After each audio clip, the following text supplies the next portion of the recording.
Bonjour les enfants, c'est papa. Mon mur est un asile psychiatrique à ciel ouvert et ma salle d'attente est toujours bondée.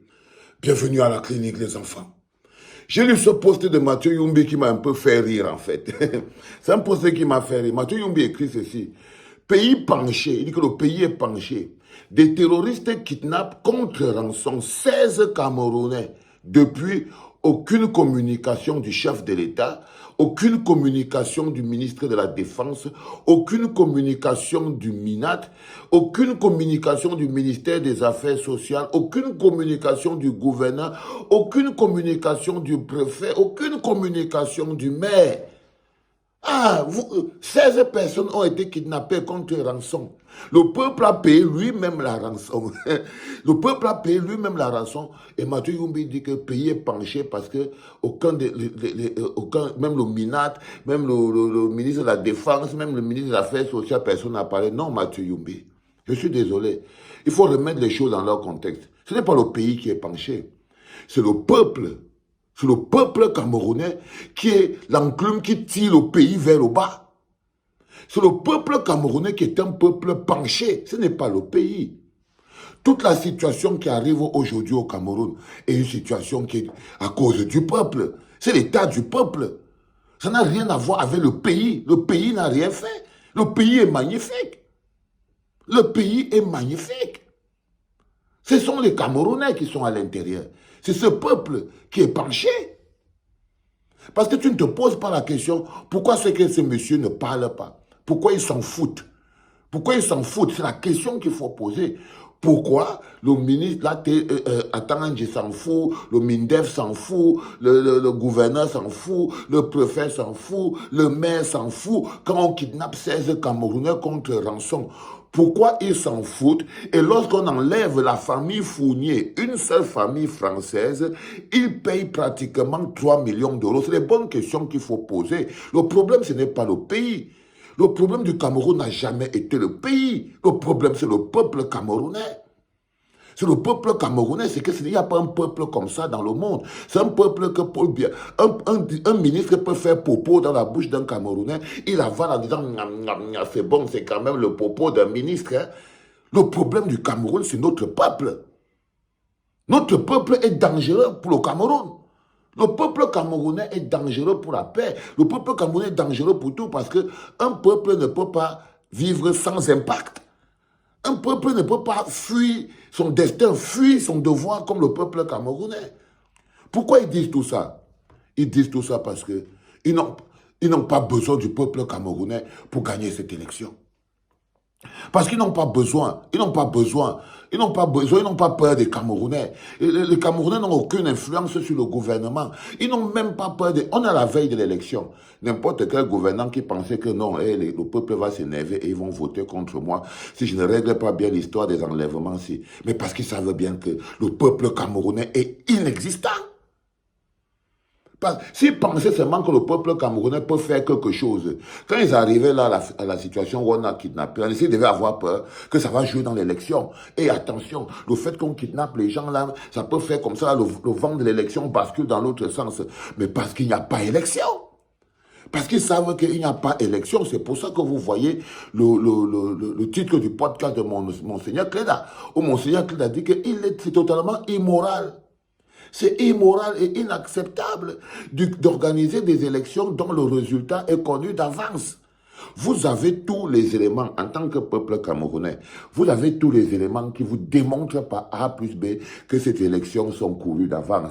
Vous avez tous les éléments en votre possession qui vous prouvent que le résultat de l'élection du 12 octobre 2025 est déjà écrit. Vous voyez même les micmacs. Akere est sorti dernièrement pour dire que Paul Biya est inéligible. Comme si Akere venait de découvrir que Paul Biya est vieux, mais c'est parce que maintenant on va remplacer Paul Biya, peut-être par Ngongo ou bien par Chantal Biya. Mais devant vous, peuple camerounais, c'est vous le problème. Le problème n'a jamais été le Cameroun, non. Les dirigeants s'octroient les libertés que le peuple leur permet. Les dirigeants s'octroient les mécanismes que le peuple permet. Et aujourd'hui, le peuple camerounais permet à un dirigeant de faire popo dans la bouche d'un citoyen. Déjà, le peuple camerounais disait qu'ils ne sont pas un peuple, ils sont des populations. Ils s'apprêtent à partir à une élection dont eux-mêmes ils connaissent que le résultat est déjà connu. La seule personne qui faisait que le résultat soit une inconnue, ils l'ont enlevé. La seule personne, Maurice Kamto, qui était l'inconnu dans l'équation du résultat de l'élection qui est connu d'avance, ils l'ont enlevé de la manière la plus sauvage possible. Même la manière dont on a éliminé la candidature de Maurice Kamto, dont on a éliminé le peuple. On aurait pensé que le peuple allait s'accrocher. On allait penser que le peuple allait s'accrocher, qu'on ne peut pas effacer le peuple. Vous ne pouvez pas éliminer la candidature de Maurice Kamto. Le peuple n'a pas bougé. Le peuple n'a pas bougé. C'est que le peuple n'existe pas. Vous n'existez pas. Vous existez dans le blabla. Qu'est-ce que vous avez fait quand maintenant vous traversez, vous cherchez un autre candidat parmi les candidats corrompus. Jusqu'à vous chercher avec la force en menaçant les gens. Jusqu'à vous chercher avec la force en menaçant les gens. C'est-à-dire qu'on dirait que vos esprits sont totalement possédés. Parce que, et je comprends pourquoi, ces mecs, ils n'ont pas besoin de calculer le peuple. Notre peuple est un obstacle au développement du Cameroun. Notre peuple est un obstacle au bonheur et au bien-être des Camerounais. La manière dont on fonctionne, notre manière de faire peuple. C'est-à-dire qu'au lieu qu'on se lève pour revendiquer de la sécurité, de revendiquer les droits et tout, que le gouvernement soit quand même sous pression, que non, si on ne dirigeait pas bien les gens, ils vont nous enlever. Mais non, ça n'influence pas. La gouvernance de Paul Biya n'influence pas sur son 100%. Mais il n'y a pas d'eau, il n'y a pas de courant, il n'y a pas d'électricité, ça n'a rien à voir avec Paul Biya et son 100%. Et vous pensez que c'est un parti politique qui doit venir vous donner le kick-off pour régler ce problème? Non. Non, les enfants. Nous ne pouvons pas continuer à marcher avec la tête dans le sable. En ce moment précis, je vous vois vous accrocher encore derrière vous cherchez un candidat ou n'importe qui, où vous allez aller vous paralyser de l'acheter.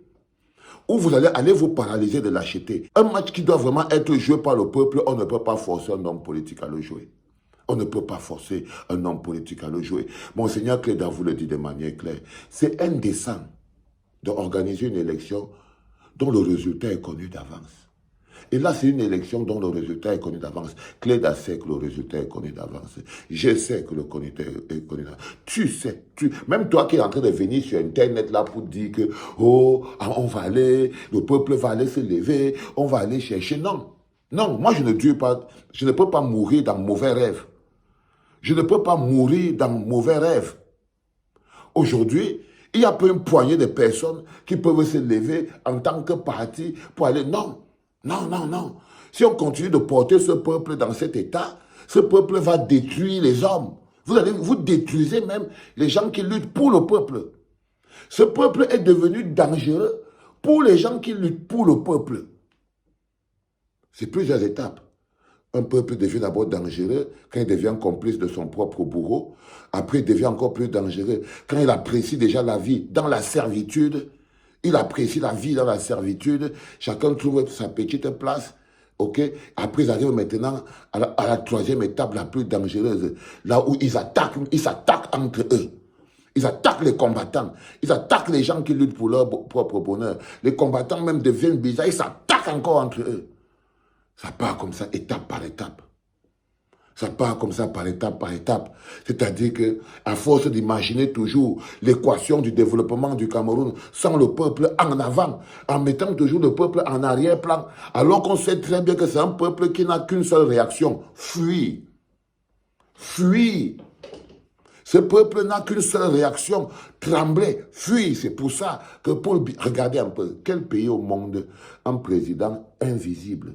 Il ne fait pas de campagne. Il n'est pas là. Il n'existe pas. Mais il est candidat à l'élection présidentielle et il élimine les autres candidats. Qui peut stopper ça à part le peuple? Qui peut stopper ça à part le peuple camerounais, le peuple lui-même? Donc ce peuple est un problème pour le pays. Le peuple camerounais est son propre problème. Vous êtes l'enclume. Chaque personne qui essaye de s'élever dans ce pays ou d'élever le peuple dans ce pays devient votre ennemi. Vous cherchez à le salir, à le banaliser. Vous combattez. Comme le professeur Aboy nous disait, le verre dans le fruit. Le verre dans le fruit. Aujourd'hui, par exemple, vous voyez, il n'y a plus les abats au monsieur. Est-ce que vous parlez encore de... Il n'y a plus ceci, il n'y a plus cela. On a effacé devant vous. Quand c'est venu autour du peuple de jouer, le peuple a fui.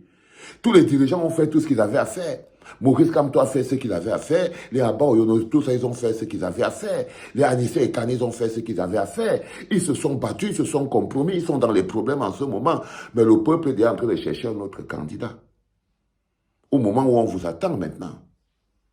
Au moment où il fallait que le peuple réagisse, il ne réagit pas là.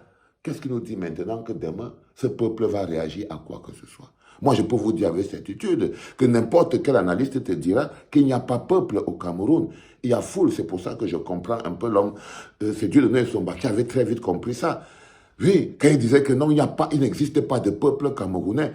Il existe des amas de tribus et de sous-tribus éparpillés sur le territoire, qui n'ont pas d'intérêt commun, qui n'ont pas d'intérêt collectif et qui n'ont rien à voir ensemble. Ce qui renforce donc la position de l'État dominant, qui aujourd'hui sait que ce n'est pas une histoire de développement. Quand vous voyez un peuple qui ne vote pas pour le développement, qui ne vote pas pour l'eau, les routes, les ponts, qui ne choisit pas le dirigeant en fonction du développement que le dirigeant apporte dans le pays, ce peuple-là est le problème. Parce que c'est ce peuple qui condamne le pays dans la misère et la souffrance. Et le problème du Cameroun, c'est le peuple camerounais. Ah, c'est tellement dommage. C'est tellement dommage. Des gens vont perdre en crédibilité, des gens vont perdre en énergie, les gens perdent en santé pour un peuple, en fait, parce que le problème, c'est le peuple. Et quand le problème, c'est le peuple, la solution, ça devient est le peuple. Quand le problème, c'est le peuple, la solution, c'est automatiquement le peuple. Et tant que le peuple n'arrive pas à faire peuple, s'il doit rester 100 ans, là on est déjà à 43 ans, on va prendre cette année, ça va faire 50 ans. Ça va faire 50 ans. Et cette année-ci vont les années que Ngongo va utiliser avec Chantal Bia pour bien organiser le vissage. On aura donc le choix. Soit chacun d'entre nous, on va vivre nos petites vies, chacun mange sa vie du poulet et tout. Soit quelqu'un va venir mourir là, mais à plus de 50 ans, les gens n'auront plus la force pour lutter pour un peuple qui n'existe pas, finalement. C'était dommage. C'est dommage. On y a tous cru. Mais apparemment, la notion de peuple au Cameroun n'existe pas. C'était papa.